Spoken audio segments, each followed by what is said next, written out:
Hello everyone, Radhe Radhe. आप सभी का हमारे चैनल में बहुत बहुत स्वागत है।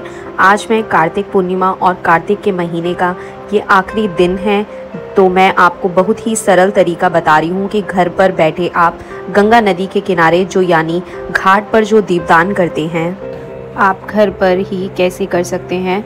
तो मैंने उसके लिए एक थाली ले ली है, बड़ी वाली। आप यहाँ पे कांसे का बर्तन या पीतल की या स्टील की कोई भी ले सकते हैं थाली, और आप जितने दिए दान करना चाहें आप कर सकते हैं, कोई संख्या नहीं है। आप थाली में गंगा जल ले लेंगे सबसे पहले, और गंगा जल डालने के बाद आप इसको जल से भर देंगे। जब नॉर्मल जल गंगा जल से मिल जाता है तो वो पूरा गंगा जल बन जाता है। तो इस तरीके से आप थाली में गंगा जल डाल के जल भर लेंगे।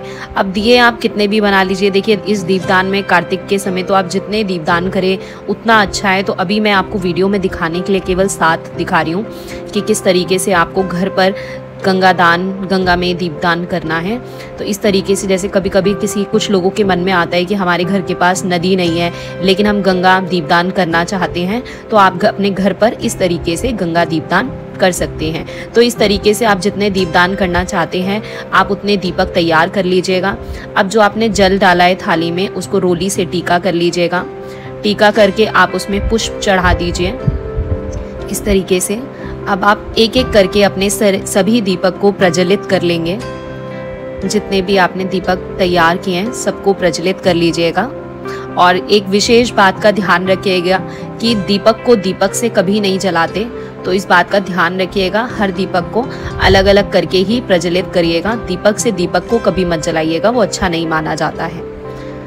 तो इस तरीके से आप ये कर सकते हैं गंगा दीपदान घर पर ही। बहुत ही सरल विधि है।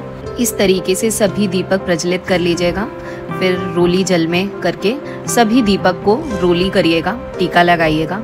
सभी दीपक को जितने भी आपने तैयार किए हैं, जितनी भी संख्या में तैयार किए हैं, सबको टीका करेंगे। सबसे पहले टीका करने के बाद एक एक दिया आप जल में इसको डालेंगे इस तरीके से।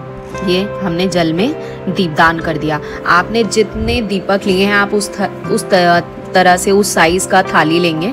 तो मैंने 7 लिए हैं, तो 7 मेरे इस थाली में आ जाएंगे। तो मैंने उतने साइज की थाली ली है, तो आप उतने हिसाब से थाली लीजिएगा जितने आपके दीपक की संख्या है। तो इस तरीके से मैंने जो भी दीपक प्रज्वलित किए वो मैंने जल में दान कर दिए। उसके बाद मैंने फूल चढ़ा दिए, पुष्प चढ़ा दिए इस तरीके से। देखिए कितने सुंदर लग रहे हैं, कितने सुंदर लगते हैं दीपक जले हुए।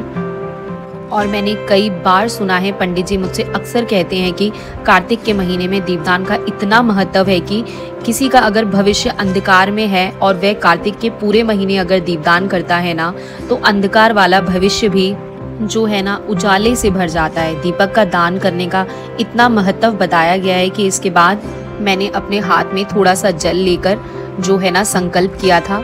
संकल्प इसलिए किया जाता है कि ताकि किसी मनोकामना के लिए या किसी कार्य की पूर्ति के लिए अगर आप ये दीपदान कर रहे हैं तो वो मनोकामना या आपकी कोई कार्य है वो बहुत जल्दी हो जाता है, पूरा हो जाता है। और संकल्प से जो कार्य की सिद्धि भी होती है, इसलिए संकल्प करना बहुत ज़रूरी है।